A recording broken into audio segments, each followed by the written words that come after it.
Hello बच्चों, आज हम स्पर्श भाग 2 में एक लेसन है दुख का अधिकार, जिसके लेखक है यशपाल। उसका अध्ययन हम करेंगे।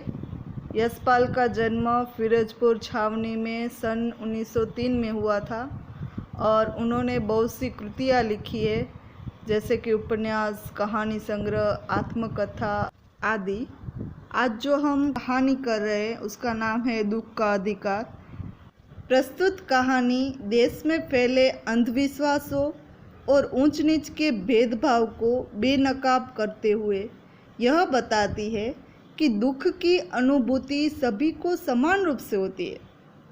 कहानी धनी लोग की अमानवीयता और गरीबों की मजबूरी को भी पूरी गहराई से उजागर करती है। यह सही है कि दुख सभी को तोड़ता है। दुख में मातम मनाना हर कोई चाहता है। दुख के क्षणों से सामना होने पर सब अवश्य हो जाते हैं, पर इस देश में ऐसे भी अभागे लोग हैं जिन्हें न तो दुख मनाने का अधिकार है और न अवकाश। अब हम गद्य कर रहे हैं। मनुष्य की पोशाकें उन्हें विभिन्न श्रेणियों में बांट देती है। प्रायः पोशाक ही समाज में मनुष्य का अधिकार और उसका दर्जा निश्चित करती है। वह हमारे लिए अनेक बंद दरवाजे खोल देती है, परंतु कभी ऐसी भी परिस्थिति आ जाती है कि हम जरा नीचे झुककर समाज की निचली श्रेणी की अनुभूति को समझना चाहते हैं। उस समय यह पोशाक ही बंधन और अड़चन बन जाती है। जैसे वायु की लहर एक कटी हुई पतंग को सहसा भूमि पर नहीं गिर जाने देती, उसी तरह खास परिस्थितियों में हमारी पोशाक हमें झुक सकने से रोके रहती है। कहने का मतलब ये है कि अच्छी पोशाक पहनने से मनुष्य के दरवाजे खुल जाते हैं। ये फ़ायदा है। समाज में अच्छी पोशाक पहनने वाले को भला आदमी माना जाता है तथा लोग उसका स्वागत सत्कार करते हैं। यदि वह किसी कार्यालय में काम करने जाए तो उसकी बात ध्यान से सुनी जाती है। और अड़चन भी है। क्यों? इससे मनुष्य छोटे लोगों से बात नहीं कर पाता। वह अपनी ऊंची स्थिति के बोध के कारण नीचे समझे जाने वाले लोगों के साथ खुलकर बैठ नहीं सकता। अब एक क्वेश्चन पूछा जाए कि किसी व्यक्ति की पोशाक को देखकर हमें क्या पता चलता है, तो आंसर के रूप में आपको लिखना होगा, किसी व्यक्ति की पोशाक को देखकर हमें उसका दर्जा तथा उसके अधिकारों का ज्ञान होता है। बाजार में फुटपाथ पर कुछ खरबूजे डलिया में और कुछ जमीन पर बिक्री के लिए रखी जान पड़ते थे। खरबूजों के समीप एक अधेड़ उम्र की औरत बैठी रो रही थी। उम्र ज़्यादा थी, उसे बोलते अधेड़ उम्र। खरबूजे बिक्री के लिए थे, परंतु उन्हें खरीदने के लिए कोई कैसे आगे बढ़ता। खरबूजों को बेचने वाली तो कपड़े से मुंह छिपाए, सिर को घुटनों पर रखे फफक फफक कर रो रही थी। एक बूढ़ी औरत बाजार में खरबूजे बेचने आई थी। थोड़े खरबूजे टोकरी में थे, थोड़े ज़मीन पर थे, लेकिन कोई खरबूजे खरीद नहीं रहा था, क्योंकि वो औरत फपक फपक कर रो रही थी और मुंह छिपाया हुआ था। पड़ोस की दुकानों के तख्तों पर बैठे या बाजार में खड़े लोग घृणा से उसी स्त्री के संबंध में बात कर रहे थे। उस स्त्री का रोना देखकर मन में एक व्यथा सी उठी, पर उसके रोने का कारण जानने का उपाय क्या था। फुटपाथ पर उसके समीप बैठ सकने में मेरी पोशाक ही व्यवधान बन खड़ी हो रही थी।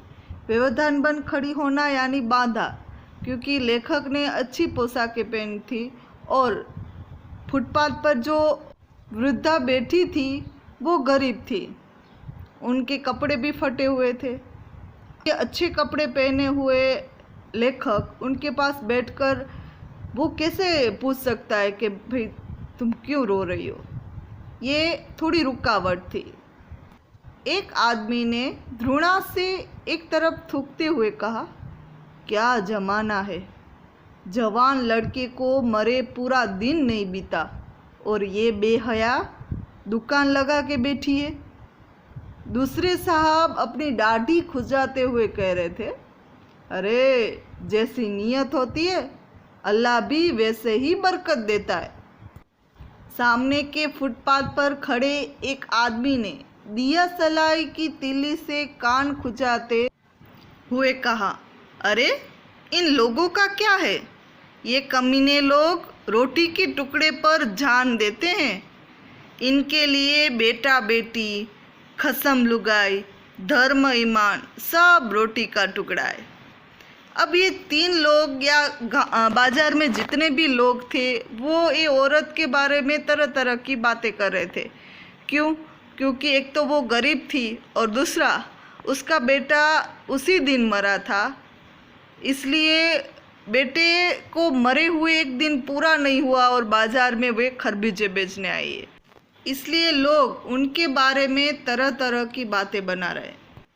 परचूरन की दुकान पर बैठे लाला जी ने कहा, अरे भाई उनके लिए मरे जिए का कोई मतलब न हो, पर दूसरे के धर्म ईमान का तो ख्याल रखना चाहिए। जवान बेटे के मरने पर 13 दिन का सूतक होता है और वह यहाँ सड़क पर बाजार में आकर खरबूजे बेचने बैठ गई है। 1000 आदमी आते जाते हैं, कोई क्या जानता है कि इसके घर में सूतक है। कोई इनके खरबूजे खा ले तो उनका धर्म ईमान कैसे रहेगा? क्या अंधेर है। बाजार में लोग वृद्धा के घर में जो बेटा चल बसा है उसके कारण 13 दिन का सूतक होता है, उसके बारे में बात कर रहे हैं। क्योंकि समाज में किसी के घर में जन्म हुआ हो या किसी के यहाँ मृत्यु हुई हो तो 13 दिन का सूतक मनाया जाता है। सूतक के दौरान न उस घर का खाया जाता है न पिया जाता है। और यहाँ तो वृद्धा खरबूजे बेचने आई है, इसलिए बाज़ार में जितने भी लोग हैं वो वृद्धा के बारे में तरह तरह की बातें बना रहे हैं। पास पड़ोस की दुकानों से पूछने पर पता लगा कि उसका 23 वर्ष का जवान लड़का था। घर में उसकी बहू और पोता पोती है। लड़का शहर के पास 1.5 बीघा भर जमीन में कछियारी करके परिवार का निर्वाह करता था। कछियारी करना यानी खेत में सब्जियां और फल उगाना। खरबूजों की डलिया बाजार में पहुंचाकर कभी लड़का स्वयं सौदे के पास बैठ जाता, कभी उसकी माँ बैठ जाती। लड़का परसों सुबह मुंह अंधेरे बेलों में से पक्के खरबूजे चुन रहा था। गीली मेड़ की तरावट में विश्राम करते हुए एक सांप पर लड़के का पैर पड़ गया और सांप ने लड़के को डस लिया। यहाँ पर खरबूजे की खेती कर रहा है लड़का। सुबह सुबह वो अभी अंधेरा होता है तभी वो जाता है खेत में और खरबूजे चुनता है। अब एक परसों वो गया था खरबूजे चुनने, तभी सांप ने उसे डस लिया। अब सांप वहाँ खेत में, आपने देखा होगा 2 खेत के बीच में उसे अलग करने के लिए एक मेड़ बनाई जाती है, यानी मिट्टी का थोड़ा ऊपर का हिस्सा बनाया जाता है ताकि दोनों खेत अलग लगे। वहाँ पर सांप विश्राम कर रहा था और लड़के का पैर पड़ा तो सांप ने लड़के के पैर में डस लिया। लड़के की बुढ़िया माँ बावली होकर ओझा को बुलाने आई। ओझा यानी सांप का जो जहर होता है उसे निकालने वाला, झाड़ फूँक करने वाला। झाड़ना फूँकना हुआ, नागदेव की पूजा हुई। पूजा के लिए दान दक्षिणा चाहिए। घर में जो कुछ आटा और अनाज था दान दक्षिणा में उठ गया। माँ, बहू और बच्चे भगवाना से लिपट लिपट कर रोए, पर भगवाना जो एक दफ़े चुप हुआ तो फिर न बोला। सर्प के विष से उसका सब बदन काला पड़ गया था। यहाँ पर भगवाना यानी जिस लड़के को सर्प ने काटा था उस लड़के का नाम भगवाना है। अब भगवाना को सर्प ने काट लिया, इसलिए नागदेव की पूजा हुई, झाड़ना फूकना हुआ, तो उसमें दान दक्षिणा चाहिए। घर में जो कुछ था, अनाज था, वो सभी दान दक्षिणा में दे दिया, लेकिन भगवाना जिंदा नहीं हुआ। सर्प के विष के कारण उसका बदन पूरा काला पड़ गया था। जिंदा आदमी नंगा भी रह सकता है, परंतु मुर्दे को नंगा कैसे विदा किया जाए। यानी कि ये इतना गरीब परिवार है कि उसके पास खाने पीने और ओढ़ने के लिए कपड़े नहीं हैं। यहाँ उन्होंने कहा है कि जिंदा आदमी कपड़े के बिना रह सकता है, लेकिन जब आदमी मर जाता है तो उसके ऊपर नया कपड़ा उठाया जाता है। वो अब भगवाना तो मर गया है तो कपड़े की ज़रूरत होगी, और ये गरीब परिवार है तो क्या करेंगे। उसके लिए तो बजाज की दुकान से नया कपड़ा लाना ही होगा, चाहे उसके लिए माँ के हाथ में छन्नी कंगना ही क्यों न बिक जाए। छन्नी कंगना एक जेवर का नाम है, गहना है जो पहना जाता है। अगर नया कपड़ा लाना हो तो पैसे तो घर में थे नहीं, तो जेवर ही बेचकर कपड़ा लाया जाएगा। भगवाना परलोक चला गया। घर में जो कुछ चुन्नी भूसी थी सो उसे विदा करने में चली गई, यानी खाना अनाज हो, चाहे थोड़े बहुत पैसे हो, या चाहे जेवर हो, सभी उसके क्रियाक्रम में लग गए। बाप नहीं रहा तो क्या, लड़के सुबह उठते ही भूख से बिलबिलाने लगे। यानी भगवाना के छोटे छोटे बच्चे भी थे। अब उसका बाप यानी भगवाना मर गया। घर में जो कुछ था वो तो सब खर्च हो गया। अब सुबह उठते ही बच्चे रोने लगे क्योंकि उन्हें भूख लगी है। दादी ने उन्हें खाने के लिए खरबूजे दे दिए, लेकिन बहू को क्या देती। बहू का बदन बुखार से तवे की तरह तप रहा था।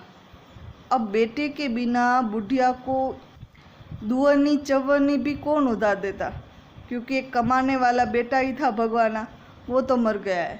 अब किसके भरोसे कौन उधार देता। बुढ़िया रोते रोते और आंखें पोंछते पोंछते भगवाना के बटोरे हुए खरबूजे डलिया में समेटकर बाजार की ओर चली, और चारा भी क्या था। अब इसलिए बुढ़िया थी वो बाजार में आई है खरबूजे बेचने, क्योंकि छोटे छोटे बच्चों के लिए खाना नहीं है, उनकी बहू को बुखार है, उसे भी दवाई वगैरह देना है, खुद को भी खाना चाहिए, उधार कोई देता नहीं है, इसलिए वो बाज़ार खुद आई है खरबूजे बेचने। बुढ़िया खरबूजे बेचने का साहस करके आई थी, परंतु सिर पर चादर लपेटे, सिर को घुटनों पर टिकाए हुए फफक फफक कर रो रही थी। कल जिसका बेटा चल बसा, आज वह बाजार में सौदा बेचने चली है। हाय रे पत्थर दिल। लोग यूँ तरह तरह की बातें बना रहे थे, लेकिन उनकी परिस्थिति कोई नहीं समझ रहा था। उस पुत्र वियोगिनी के दुख का अंदाज़ा लगाने के लिए पिछले साल अपने पड़ोस में पुत्र की मृत्यु से दुखी माता की बात सोचने लगा। वह संभ्रांत महिला पुत्र की मृत्यु के बाद 2.5 मास तक पलंग से उठ न सकी थी।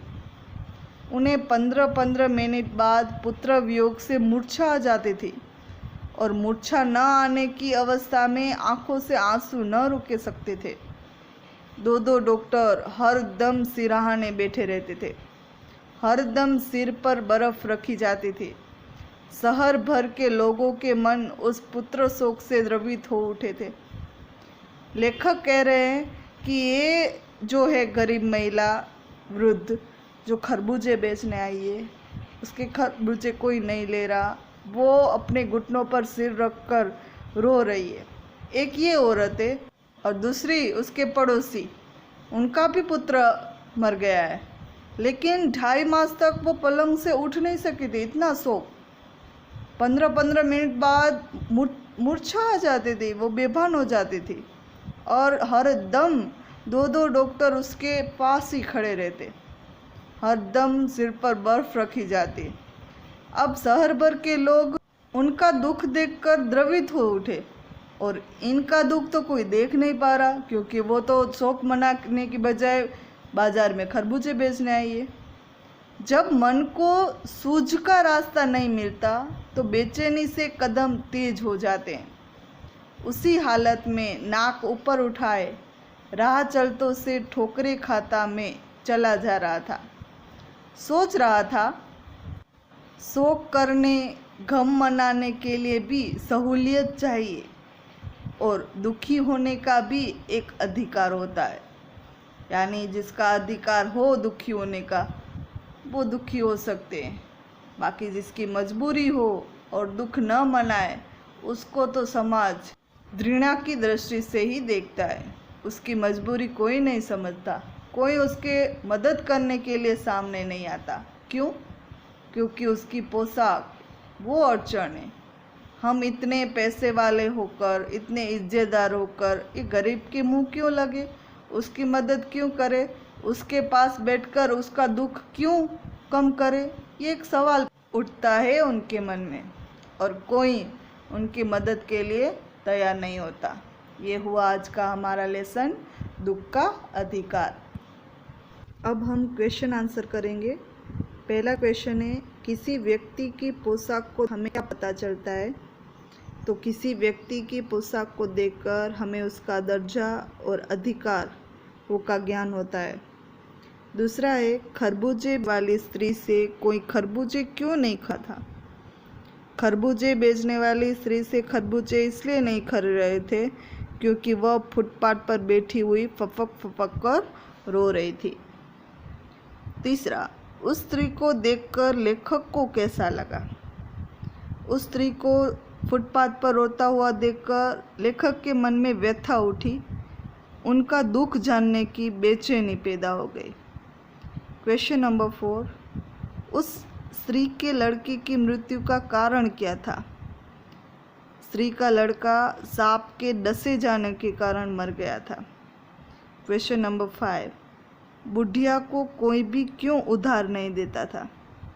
बुढ़िया को कोई उधार इसलिए नहीं देता था क्योंकि उसका कमाऊ बेटा था वो मर चुका था और उससे पैसा वापस न मिलने की आशंका के कारण कोई उधार उसे देता नहीं था। मनुष्य के जीवन में पोशाक का क्या महत्व है? मनुष्य के जीवन में पोशाक का खूब महत्व है। उसकी पोशाक ही समाज में उसका दर्जा तथा अधिकार तय करती है। पोशाक के कारण कभी उसके सब रास्ते खुल जाते और कभी अड़चनें भी आ जाती है। क्वेश्चन नंबर 2, पोशाक हमारे लिए कब बंधन और कब अड़चन बन जाती है? जब हम अपने से कम हैसियत रखने वाले मनुष्य के साथ बात करते हैं ना, तो हमारी पोशाक हमें ऐसा नहीं करने देती। हम स्वयं को बड़ा मान बैठते हैं और सामने वाले को छोटा मानकर उसके साथ बैठने तथा बात करने में संकोच अनुभव करते, तब वो बंधन और अड़चन रूप बन जाती है। क्वेश्चन नंबर 3, लेखक उस स्त्री के रोने का कारण क्यों नहीं जान पाया? जवाब में लेखक ने देखा कि वह स्त्री फुटपाथ पर बैठकर फपक फपक कर रोती चली जा रही है। लेखक की पोशाक तथा स्थिति ऐसी थी कि उसके साथ बाजार में बैठकर उसका हालचाल जानना कठिन था। इससे उसे भी संकोच होता तथा लोगों को भी व्यंग्य करते लोग भी, इसलिए वह चाहकर भी उसके रोने का कारण नहीं जान पाया। भगवाना अपने परिवार का निर्वाह कैसे करता था? तो भगवाना शहर के पास 1.5 बीघा जमीन पर हरी तरकारियाँ तथा खरबूजे उगाया करता था और रोज़ सुबह उन्हें सब्जी मंडी या फिर फुटपाथ पर बैठकर बेचा करता था। इस प्रकार कछियारी करके अपने परिवार का निर्वाह करता था। क्वेश्चन नंबर 5, लड़के की मृत्यु के दूसरे ही दिन बुढ़िया खरबूजे बेचने क्यों चली गई? लड़के की मृत्यु के अगले ही दिन उसकी माँ के सामने पोते की भूख और बहू की बीमारी की समस्या खड़ी हो गई। पोता पोतियाँ भूख से बिलबिला रहे थे और बहू बुखार से तप रही थी। घर में पैसे नहीं था, इसलिए वह मजबूरी में शौक के अगले ही दिन खरबूजे बेचने चली गई। क्वेश्चन नंबर 6, बुढ़िया के दुख को देखकर लेखक को अपने पड़ोस की संभ्रांत महिला की याद क्यों आ गई? लेखक ने बुढ़िया के पुत्र शोक को देखा। उसने अनुभव किया कि इस बेचारी के पास रोने धोने का भी समय नहीं है, अधिकार नहीं है। तभी उसकी तुलना उसे अपने पड़ोस की संभ्रांत महिला की याद आ गई। वह महिला पुत्र शोक के कारण 2.5 महीने तक पलंग पर से नीचे नहीं उतरी थी। अभी जो हमने 10-11 क्वेश्चन किए वो आपका आज का वर्क होगा।